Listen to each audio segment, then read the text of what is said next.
A imprevisibilidade nunca foi algo que agradasse Brian Foster. Para ele, a rotina era um refúgio seguro. Aos 45 anos, sua vida seguia um ritmo quase militar, mais confortável. O relógio biológico o despertava pontualmente às 6h15 da manhã. A primeira tarefa do dia era sempre a mesma: encher a tigela de ração de Toby, seu leal labrador, antes de preparar o café preto e forte que tomaria na varanda de madeira, apreciando o sol nascer sobre o jardim bem cuidado. Seu trabalho como gerente regional de vendas no agronegócio não era exatamente uma aventura cinematográfica, mas garantia a segurança financeira que ele valorizava.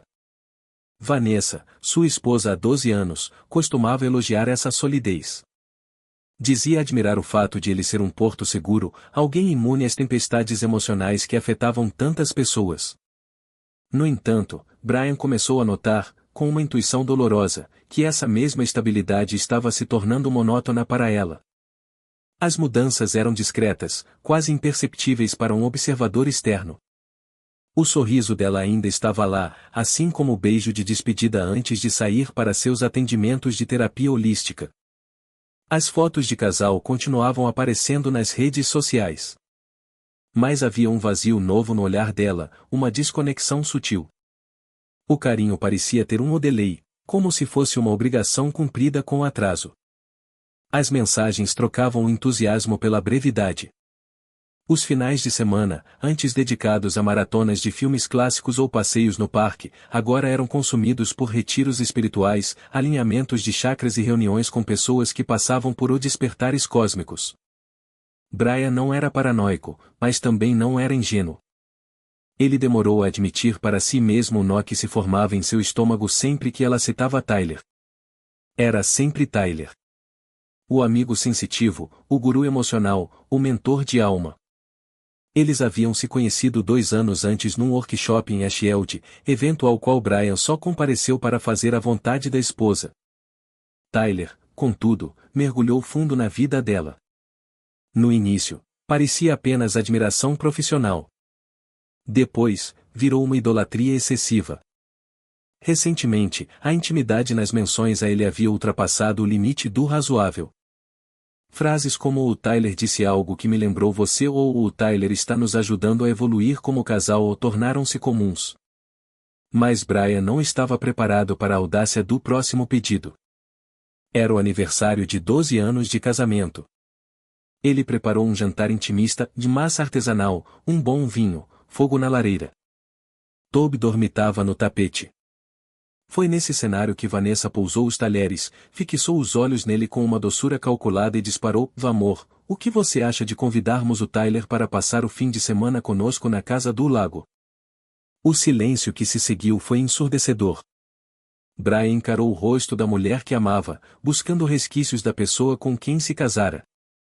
Vanessa mantinha um sorriso inocente, como se sugerisse algo trivial, como mudar a cor das cortinas. "Você está falando sério?", perguntou ele, com a voz árida, num tom que ela desconhecia. Vanessa assentiu devagar, como se estivesse lhe ensinando uma lição de maturidade. "Seria ótimo para nós. Ele expande nossa consciência emocional. Sinto que a energia dele lá abriria novos caminhos para o nosso relacionamento." Brian riu. Não foi uma risada de alegria, mas um riso nervoso, interno e incrédulo. Externamente, ele manteve a compostura de um jogador de pôquer. Ergueu a taça, tocou suavemente na dela e disse: "Por que não?"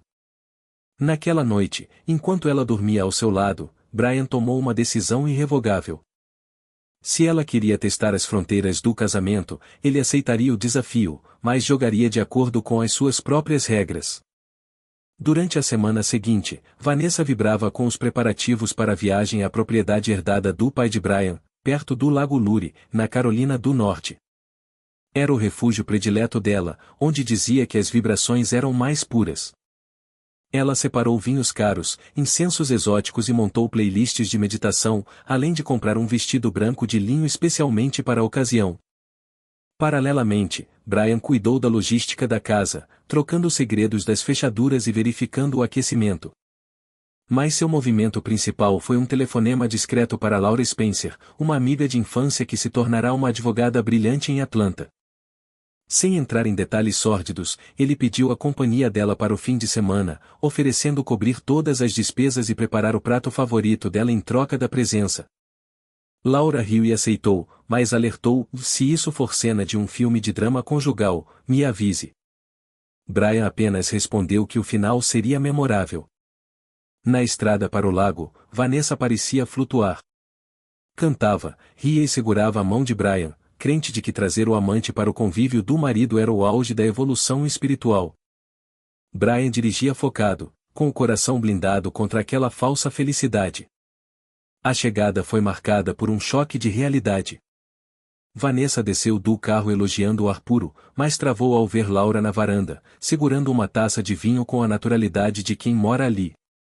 Laura, balbuciou Vanessa, perdendo a cor. Surpresa, disse Brian, retirando as bagagens do porta-malas. Achei que seria interessante ter alguém especial conosco também. O que acha? A resposta morreu na garganta de Vanessa. Naquele instante, a primeira fenda real no casamento se abriu. O desconforto dela era palpável. Laura, instalada na espreguiçadeira, agia com total descontração. Brian observava a cena, analisando cada microexpressão da esposa. Vanessa tentava sorrir, mas seus olhos alternavam entre o marido e a intrusa, como se estivesse perdendo o controle de uma narrativa que julgava dominar. Não entendi. Você disse que seria um tempo para nós, sussurrou Vanessa na cozinha. E vai ser, respondeu Brian, impassível. A Laura só fica até amanhã cedo. Fazia tempo que não a víamos, certo? Vanessa não tinha argumentos. Não podia acusar o marido de nada, pois ele fizera exatamente o que ela propusera, e trazer um terceiro elemento. O jantar foi um espetáculo de constrangimento para ela e de naturalidade para os outros dois. Laura e Brian relembravam o passado, riam e conversavam, enquanto Vanessa permanecia alheia, checando o celular obsessivamente, esperando algum sinal de Tyler ou de socorro. Na manhã seguinte, Laura partiu, deixando um rastro de tensão estática no ar. Minutos depois, Vanessa arrumou as malas abruptamente. Alegou uma enxaqueca terrível, culpou o vinho e disse que a energia do lugar não estava boa. Brian não a impediu. Viu o carro dela sumir na estrada e imediatamente ligou para Carson Blake, um detetive particular que ele havia contratado dias antes. Carson era um profissional cirúrgico. Em menos de uma hora, já estava no encalço de Vanessa. No final da tarde, as provas chegaram ao celular de Brian. Vanessa não foi para casa. Ela fez check-in num hotel boutique em Charlotte. Pouco depois, Tyler chegou, disfarçado com boné e óculos. As fotos mostravam o casal no restaurante, de mãos dadas numa galeria e, finalmente, entrando no mesmo quarto. Não eram almas gêmeas espirituais, eram amantes carnais. Brian sentiu uma tristeza profunda, mas não surpresa. A confirmação doeu, mas trouxe uma clareza gélida. Ele não queria gritar ou quebrar coisas. Ele queria justiça e dignidade. Queria que Vanessa encarasse o espelho de suas ações, e queria que isso acontecesse na frente da pessoa cuja opinião ela mais temia, e a própria mãe. Vanessa voltou para casa tarde, evitando conversas. O jantar estava frio. Trocaram frases monossilábicas. Ela não mencionou o hotel, e ele não perguntou sobre a dor de cabeça. O silêncio era uma represa prestes a estourar. No dia seguinte, Brian executou seu plano. Imprimiu as fotos do detetive em alta resolução. Escondeu algumas dentro dos livros de cura interior ou dela, outras nos porta-retratos e algumas sob as almofadas. Criou um campo minado de verdades. Então, ligou para Margarete, sua sogra, convidando-a para um jantar especial. Margarete, uma mulher de princípios rígidos e que adorava o genro, aceitou prontamente. Vanessa entrou em pânico ao saber do convite. Perguntou se estava tudo bem. Brian, sereno, disse que sim e elogiou a aparência dela, o que só aumentou a ansiedade da esposa. Margarete chegou às 19 horas, elegante como sempre, trazendo uma sobremesa. O jantar começou com amenidades, até que Margarete pegou o guardanapo de linho à sua frente. Ao desdobrá-lo, uma foto caiu. Vanessa e Tyler, rindo, de mãos dadas. Margarete paralisou. Seus olhos examinaram a imagem. Brian continuou comendo. A sogra então viu outra foto apoiada no vaso de flores. E mais uma sob sua taça. O ambiente ficou pesado como chumbo. Vanessa tentou arrancar a foto da mão da mãe, mas foi repelida com um gesto brusco. Isso é verdade? Perguntou Margarete, com a voz trêmula de indignação. Vanessa emudeceu. Brian levantou-se calmamente. A senhora não precisa ver o resto. Vou pedir um carro para levá-la. Desculpe envolvê-la nisso, Margarete, mas achei que merecia saber em quem sua filha se transformou. A mulher pegou sua bolsa, lançou um olhar de profunda decepção para a filha e saiu sem dizer adeus. Sojinhos, a tempestade desabou. Vanessa tremia no meio da sala, cercada pelas provas de sua traição. Você planejou tudo isso? Ela perguntou, incrédula. Eu planejei a resposta. Você criou o motivo, respondeu ele, recolhendo a louça. Você humilhou minha mãe. Que tipo de homem faz isso? Brian virou-se, os olhos faiscando pela primeira vez. O tipo de homem que foi feito de palhaço enquanto a esposa pedia para levar o amante para nossa cama disfarçado de amigo espiritual. O tipo de homem que cansou de fingir que não sabia. Eu estava confusa. Achei que podíamos inovar. Ela tentou justificar. Inovar? Você me substituiu por encontros em hotéis e mentiras. Você queria algo diferente e conseguiu. Só não esperava que eu também mudasse. Vanessa sentou-se, derrotada. Cruel, Brian riu seco. Cruel é tentar manipular meu amor para aceitar seu amante dentro da minha casa. Quero que você diga. Diga em voz alta, eu traí meu marido. Após um longo silêncio, ela sussurrou, eu traí você. Brian foi ao escritório e voltou com uma pasta azul. Aqui estão os papéis do divórcio. Meu advogado já preparou tudo. A casa é minha.